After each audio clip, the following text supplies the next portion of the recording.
नमस्कार दोस्तों।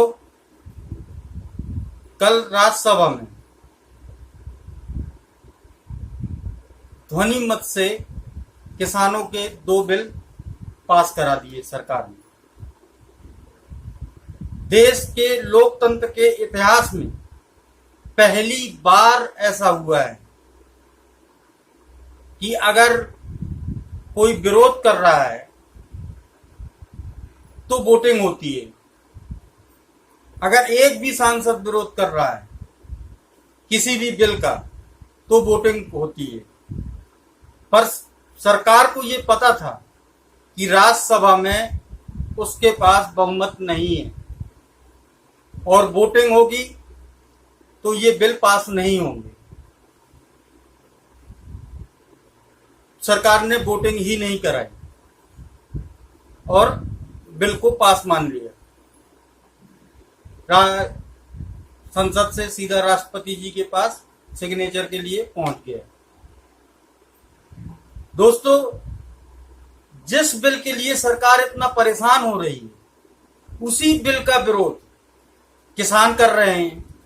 किसानों के हित के लिए आप बिल ला रहे हो और किसान ही उसका विरोध कर रहे हैं, तो फिर सरकार इतना क्यों परेशान हो रही है? इतनी क्या जल्दबाजी है सरकार को कि वो बिल पास ही होना चाहिए था? क्या सरकार पे किसी का दबाव है? क्या बड़े बड़े कारपोरेट जो चुनाव लड़ने के लिए इनको हजारों करोड़ रुपए देते हैं, उनका दबाव है इन बिलों को पास करवाने में? आरएसएस का किसान संगठन भी इस बिल का विरोध कर रहा है। इसके बाद भी सरकार इन बिलों के लिए परेशान थी। दोस्तों, ऐसा क्या था इन बिलों में कि सरकार ने पूरे लोकतंत्र की धज्जियां उड़ा दी, संविधान को ताक पे रख दिया और इन बिलों को पास करवाया? हाँ, कुछ लोग जरूर हैं जो इस बिल का समर्थन कर रहे हैं, जैसे सरकार के द्वारा पोषित मीडिया,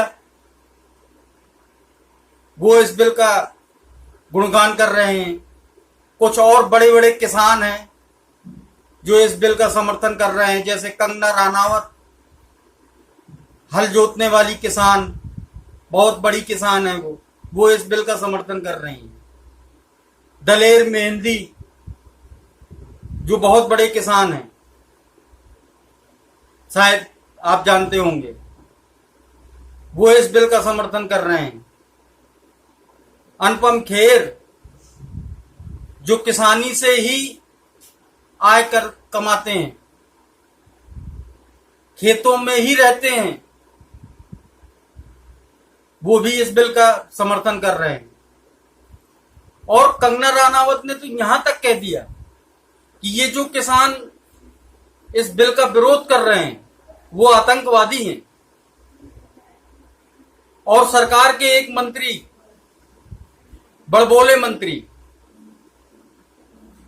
जो इसके पहले जाने जाते थे पाकिस्तान का वीजा और पासपोर्ट इशू करते थे, अब उनने ये बोल दिया कि जो किसान इस बिल का विरोध कर रहे हैं वो नक्सल हैं। जानते होंगे आप, गिरिराज सिंह जी। दोस्तों, आज अगर आप किसानों के साथ नहीं आए,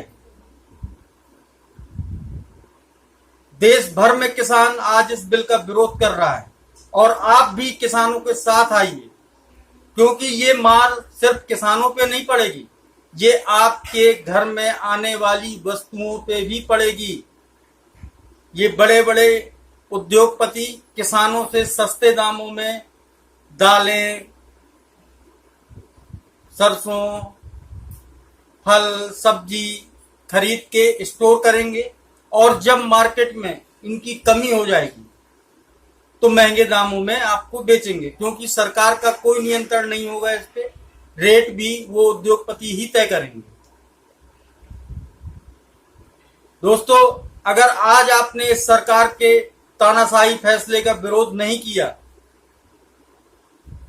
तो आप ये मानिए कि ये गुलामी की ओर बढ़ता हुआ कदम है और इस सरकार ने गुलामी की नींव रख दी है। जो जिम्मेदारी प्रथा पहले थी, वही जिम्मेदार अब सूट बूट वाले जिम्मेदार आएंगे जो किसानों का शोषण करेंगे। धन्यवाद दोस्तों, सोचिएगा जरूर। जय हिंद।